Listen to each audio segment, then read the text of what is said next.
ఈ program Joyce Meyer ministries partners మరియు friends ద్వారా స్పాన్సర్ చేయబడింది.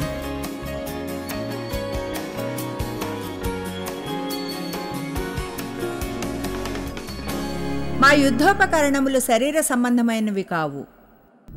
2 కొరింథీ 10:4-5 కావుగాని దేవుని ఎదుట దుర్గములను పడద్రోయజాలినంత బలము కలవై ఉన్నవి.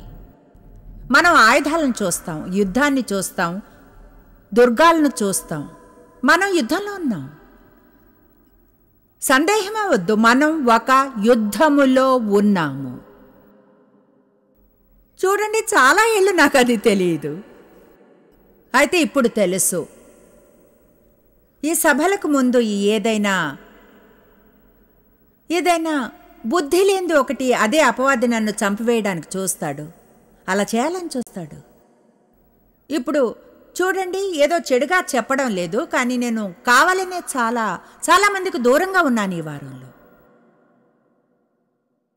ఎందుకో తెలుసా? ఎందుకంటే మనకు ఎక్కువగా ప్రజలతో సమస్యలు ఉంటాయి, ఇతర సమస్యల కంటే ఈ భూమి మీద అంతటా. కనీసం బహుశా 4 సార్లు గత వారంలో దాదాపు బాధపడే విషయాలు జరిగాయి. ఎవరేదో చెప్తారు, అదెలా అంటే, ఓ దేవా సహాయం చేయి, సహాయం చేయి, ఓ దేవా సహాయం చేయి. నాకు తెలుసు కనుక అపవాది తంత్రాలు నాకు తెలుసు. ఇప్పుడు నాకు తెలుసు అతనికి దీనికంటే వేరే ఇష్టం ఉండదు. నేను ఇక్కడికి రావాలి, వారమంతా ఎవరితోనో పోట్లాడుతూ గడిపి ఇక్కడకు వచ్చి నవ్వుతూ నటించాలి, అంతా బాగానే ఉందన్నట్లు లోపల గందరగోళంగా ఉన్నా సరే. యుద్ధోపకరణములు శరీర సంబంధమైనవి కావు గాని దేవుని ఎదుట దుర్గాలను పడద్రోయజాలినంత బలం కలవై ఉన్నవి. దుర్గం అంటే ఏమిటి? దుర్గం అనేది ఒక చోటు, అక్కడే శత్రువు దాక్కునుంటాడు. తను అక్కడ దాక్కుని ఈ చోట్లలోనికి వస్తాడు. శత్రువు బహుశా ఎన్నో ఏళ్ళు గడిపి ఉంటాడు మానసిక దుర్గాలను కడుతూ. మీలో కొంతమంది మంచివి కానీ అన్ని రకాల విషయాలను నమ్ముతారు. మీరు వాటిని నమ్మినందున అవి మీకు నిజాలే. అన్నీ పర్ఫెక్ట్గా చేయాలని అనుకుంటారు, దేవునిచే మనుషుల చేత స్వీకరించబడాలి.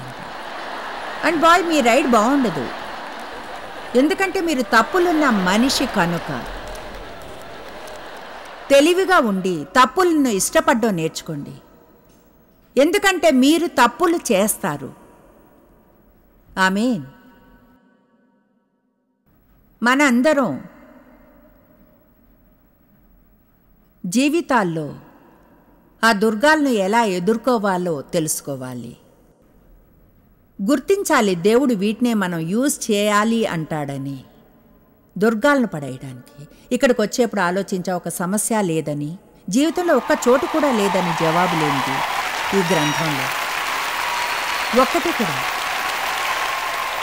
మంచి సంబంధాలకు జవాబు ఉంది ఇందులో, విజయం సంపన్నతకు జవాబు ఉంది ఇందులో, మంచి ఆరోగ్యానికి ఉంది ఇందులో, ప్రేమించబడ్డానికి విలువైన వాళ్ళ ఫీల్ కావడానికి ఉంది ఇందులో, భద్రత ఫీల్ అవ్వడానికి కావలసిన జవాబులున్నాయి ఇందులో. అయితే మనం ఎంతగా దీన్ని చదివినా మన జీవితంలో కానీ అన్వయించుకోకపోతే, ధ్యానించకపోతే, మన జీవితంలో అది నిజం కానంత వరకు తెలుసా. మనకు వాక్య ధ్యానం అంటే భయపడతాం, ఎందుకంటే అవి కొన్ని ధర్మాల్లో యూజ్ చేయబడుతుంది, కొన్నిసార్లు న్యూ ఏజ్ ప్రాక్టీసుల్లోనూ. అయితే నిజం ఏమిటంటే శత్రువుకు మాత్రమే తెలుసు దేవుని రాజ్యం నుంచి ఎలా దొంగిలించాలో, దేవుడు మంచివై ఉంచిన వాటిని ఎలా మార్చాలో అన్నది.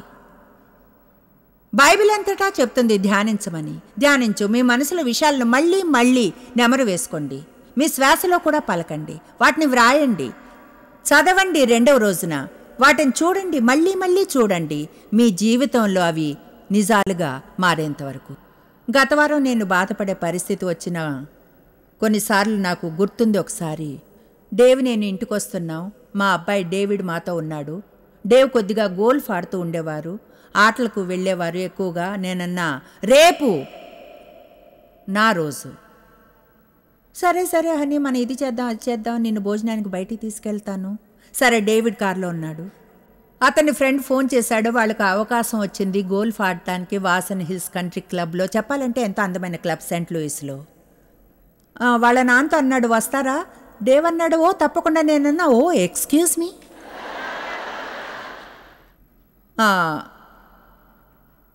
ఏదో ప్లాన్ వేసుకున్నాంగా. ఓ అవును నిజమే. అప్పుడు ఆడదానిలా ప్రవర్తించా. అన్నాను, చూడండి, మీరు వెళ్ళి గోల్ఫ్ ఆడతారా లేదా నాతో వచ్చి సమయం గడుపుతారా? ఆయన అన్నారు, ఆడవాళ్ళు అన్నారు, నిజం చెప్పాలంటే గోల్ఫ్ ఆడాలన్నారు.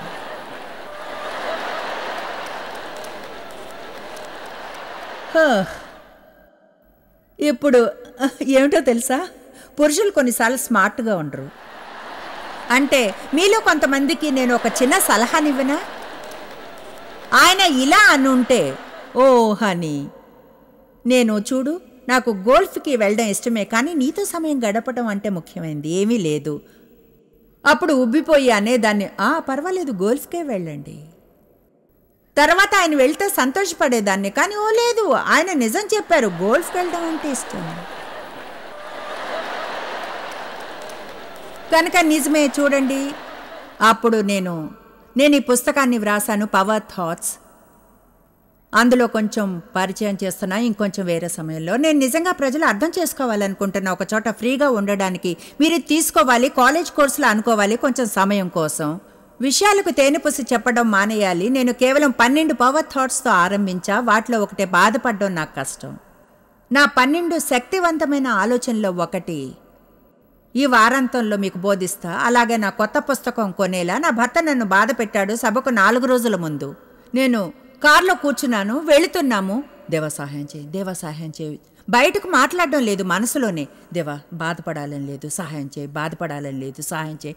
అయినా నిజం చెప్తున్నాను, ఆయన చెప్పేయాలనిపించింది. నాకు బాధపడాలని లేదు, గాయపడాలని లేదు, బాధపడాలని లేదు.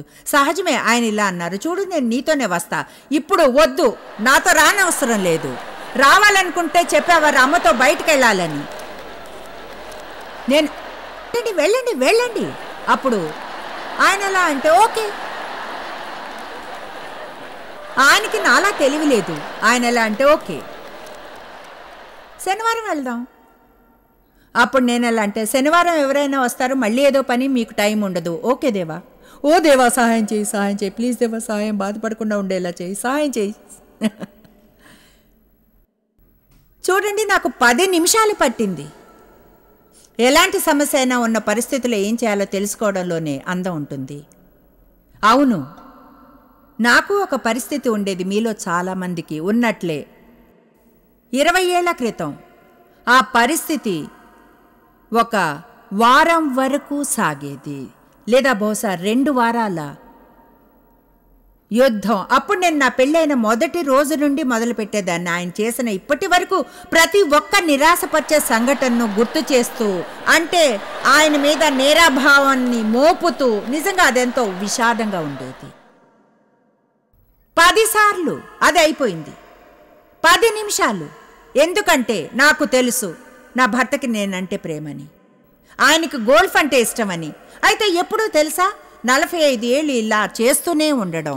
రేపు లంచ్ చేయకపోతే ఏదో 1,00,000 లంచ్లు బాకీ ఉన్నట్లు తెలుసా, మూలిగే దానిలో యాక్ట్ చేయక్కర్లేదు. ఆయన కానీ ఇలా అని ఉంటే, చూడు హనీ, నీతో కొన్ని ప్లాన్స్ ఉన్నాయి, నేను ఆయనకి చెప్పేదాన్ని. ఆయనకి తెలుసు, నేను చెప్పాను, నా ఫీలింగ్స్ని గాయపరిచావని. ఆయన సారీ చెప్పారు. అప్పటి నుంచి మంచిగా ప్రవర్తించసాగా.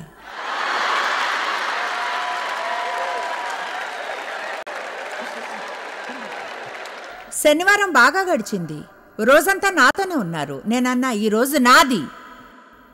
షాపింగ్కి వెళ్ళినా నాతోనే.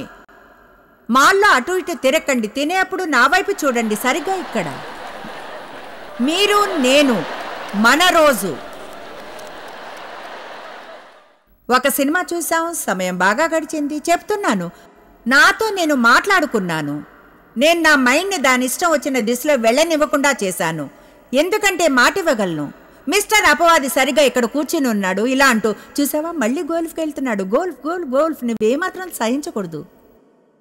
నువ్వు అలానే వదిలేస్తా అతడు ఇంకా అట్టే వెళ్తాడు, ఎక్కువగా, మరింతగా. నువ్వు చెప్పాలి, ఏం ఆలోచిస్తున్నావు ఇప్పుడు. ఓ దేవా సహాయం చేయి, సహాయం చేయి, ప్లీజ్ దేవా సహాయం చేయి, సహాయం చేయి, సహాయం చేయి. అదే యుద్ధం అంటే. కమాన్ నౌ.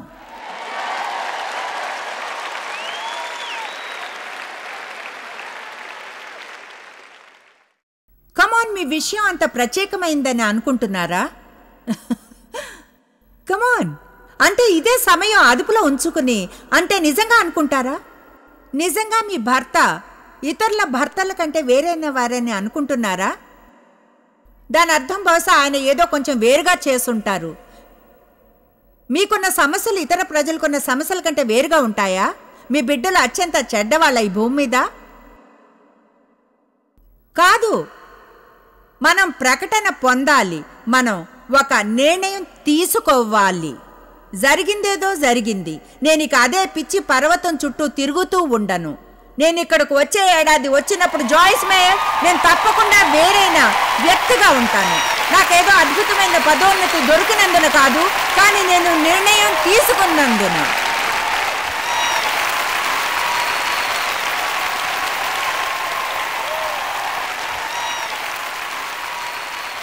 నేను కారణం చెప్పగలను ఇక్కడెందుకున్నాను. నా జీవితంపై దేవుని కృప మరియు పిలుపు వల్లే కాదు, నిజం చెప్పాలంటే వదిలివేయడానికి ఒప్పుకోనందున. మీరు ఆశ్చర్యపోతారు ఏం జరుగుతుందో మీరు కానీ నిర్ణయించుకుంటే ఎవరైనా సరే పొందగలిగితే నేను దాన్ని పొందగలను. ఎవరైనా దుర్వినియోగపడ్డ బాల్యాన్ని జయించగలిగితే నేను ఆ పరిస్థితి నుండి బయటపడగలను. మీరు ఎప్పుడూ వేరెవరితోనో పోరాడక్కర్లేదు, మీతో మీరు పోరాడాలి అసూయపడకుండా ఉండేలా. మీ జీవితంలో విజయాలు పొందవచ్చును. మంచిగా ఆలోచించడం ఎందుకంత కష్టం? ఓ మై గాష్, మంచిగా ఆలోచించడం ఎందుకంత కష్టం? నిజం ఏమిటంటే మనకు 2 స్వభావాలుంటాయి. మీరు ఇది ఎప్పటికైనా అర్థం చేసుకోలేరేమో. మీరు మాత్రం పూర్తి క్రైస్తవం విషయాన్ని దాదాపు ఒక ఏడాదిలోపు వదిలేసి అనుకుంటారు మహాముదురని. పౌలు కరెక్ట్గా వివరించాడు రోమా 7లో, నేను చేయాలనుకున్నది చేయలేకపోతున్నా, చేయకూడదనుకునేది చేస్తున్నాను. ఏమిటి నా సమస్య? నేను ఇది చేస్తున్నాను కానీ అది చేయాలని లేదు. అప్పుడు అది చేసేది నిజంగా నేను కాదు. నేను ఇది అర్థం చేసుకోవడానికి ముందు ఎలా అంటే, అవును మరి ఎవరై ఉంటారని అనుకుంటున్నా. నన్ను చిరాకు పరిచేవాడు. అది ఎలా అంటే, కొంత బాధ్యత అనేది తీసుకో, నేను చేయలేదు అన్నది ఒకవేళ చేస్తుంటే. అయితే అతను నిజం గురించి చెప్తున్నాడు, తిరిగి జన్మించానని, నూతన స్వభావం ఉందని. 2 కొరింథీ 5:17 ఎవడైనను క్రీస్తునందున్న ఎడల వాడు నూతన సృష్టి, పాతవి గతించెను, ఇదిగో క్రొత్తవి ఆయను. మనకు ఒక కొత్త స్వభావం వస్తుంది. అయితే అది మన ఆత్మ లోతుల్లో ఉంటుంది. లోపల ప్రతి ఒక్కటి నూతనంగా అవుతుంది. అదెలా అంటే, ఎప్పుడు ఈ పాత ఇంటి వైపే వెళ్తుంటారు. బహుశా ఒకసారి చాలా కాలం క్రితం మీరు లోపలికి వెళ్తే అంతా బాగు చేశారు, ఎంతో అందంగా ఉంది లోపలంతా, కానీ వాళ్ళింకా బయట బాగు చేయలేదు. వాళ్ళింకా డబ్బులు వస్తువులు జమ చేస్తున్నారు. ఎందుకంటే బయటంతా బాగు చేయడానికి మీరు అటువైపుగా వెళ్తే ఏమీ మార్పు లేదనుకుంటారు. ఎందుకంటే బయట చూడడానికి మార్పు ఉండదు. మనం అలానే నూతన క్రైస్తవులంగా ఉంటాం. ప్రజలు అటుగా వెళ్ళొచ్చు, మన జీవితాల్లోకి వచ్చి అంటారు, నువ్వు ఇంకా మారలేదు. ఒకరోజు ఒంటరిగా ఉండి ఇలా అనుకుంటారు, నేను మారలేదు. మిమ్మల్ని అద్దంలో చూసుకుని అనుకుంటారు, మారలేదు. ఇంట్లో ఎప్పట్లానే ప్రవర్తిస్తారు. మీ భర్త రక్షణ గురించి చెప్పారు, ఆయన అంటారు, నువ్వు మారలేదు. పిల్లలు అంటారు, మారలేదమ్మా. వారితో ఒప్పందం చేసుకుంటారు, నేను ఇంకా మారలేదు, నాకేమీ కాలేదు. మీరు అర్థం చేసుకోవాలి, ముందుగా మీరు పొందినదంతా లోపల వైపున పొందారు. బీజం క్రీస్తు బీజము చూడండి, అది ఒకలా ఇలా ఉంటుంది. మనం ఈ మట్టి కుండ లాంటి వారం. ఇదిగో ఇది చూడండి.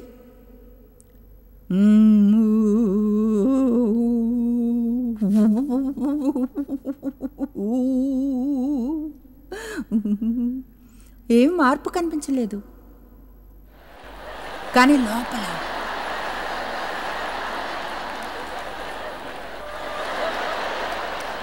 ఫన్నీగా ఫీల్ అవడం మొదలైంది. మంచిగా ఉండాలని ఉంది.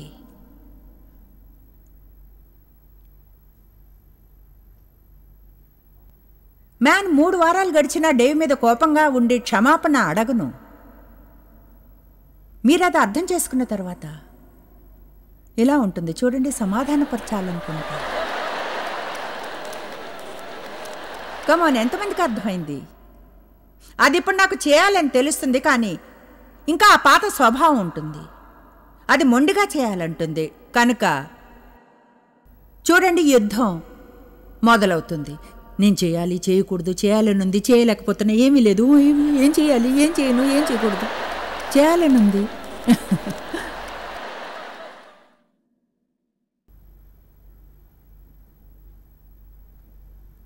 ఏం లేదు.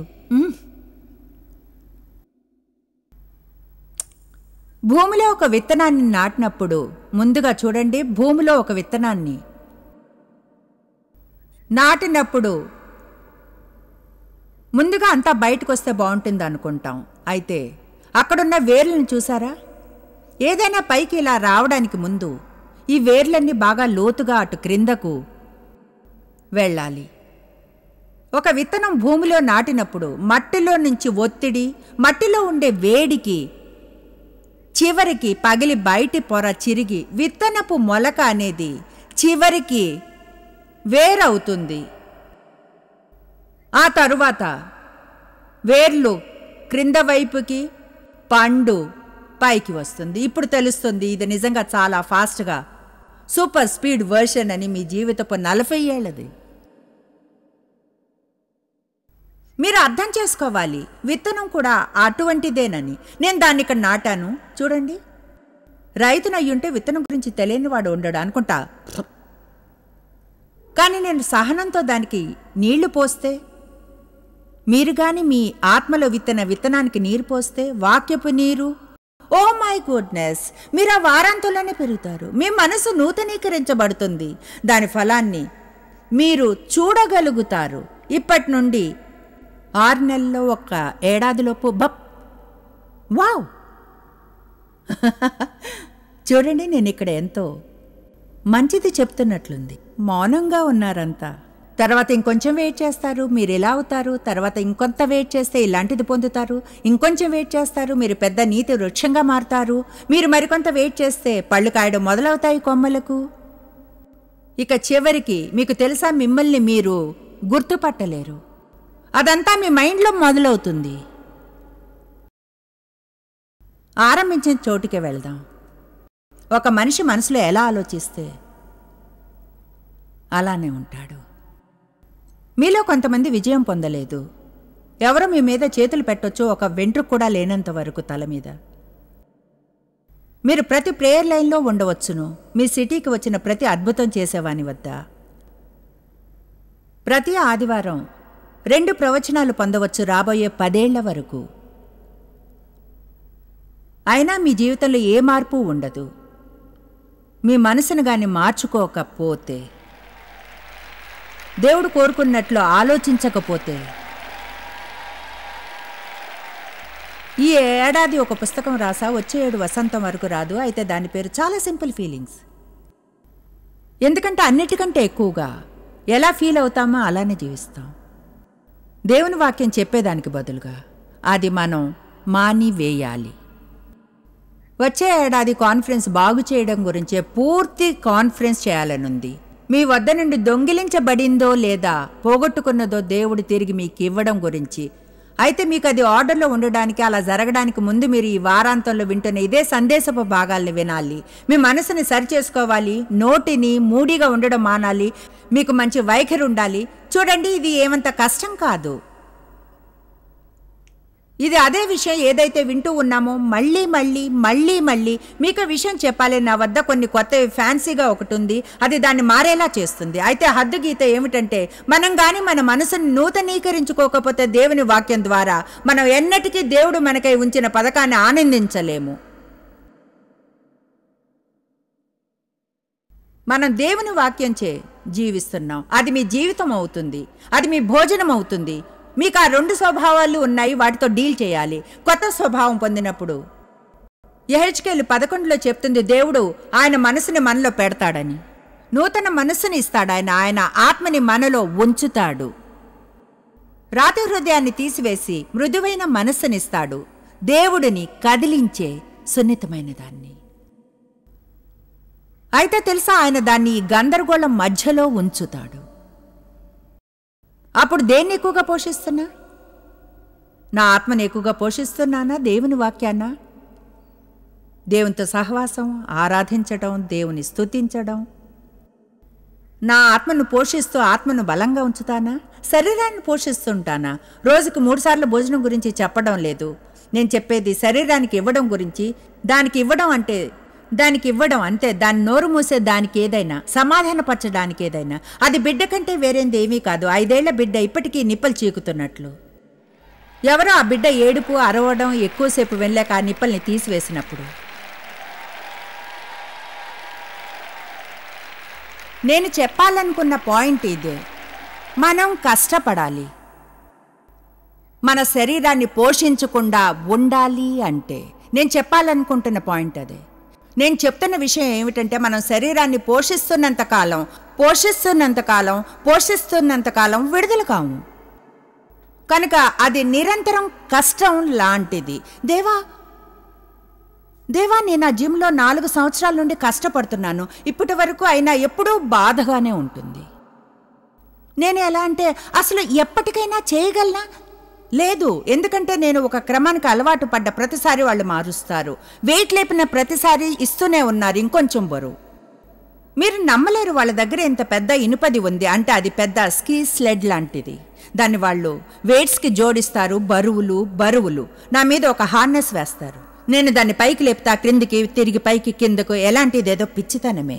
అయితే చూడండి, క్రింద ఉన్నదంతా పైకి వెళ్ళింది.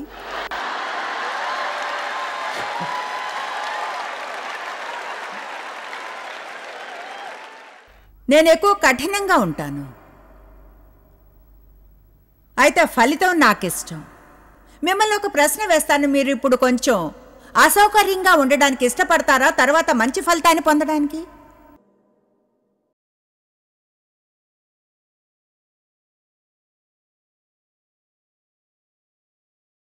ఆల్ రైట్, ఇంకొన్ని నిమిషాలు తీసుకుంటాను. వారాంతం అంతా పార్టీ కోసం వచ్చారు కనుక దేవునికి స్తుతులు. ఎవరైనా రక్షణ పొందారనిపిస్తుందా? చాలా ముఖ్యమైన వచనాన్ని మీకు ఇవ్వాలనుంది. గలతీ 5:16. ఆత్మానుసారంగా నడుచుకోండి, అప్పుడు మీరు శరీరేచ్ఛ నెరవేర్చరు. ఇదిగో నేను నేర్చుకుంది ఎన్ని సంవత్సరాలుగా పరిచర్యలో ఉండి. బహుశా మనం ఎక్కువగా ప్రజలు ఏం చేయకూడదో దాని మీద ధ్యానం ఉంచుతాం, వాళ్ళు ఏం చేయాలో దాని మీద కాదు.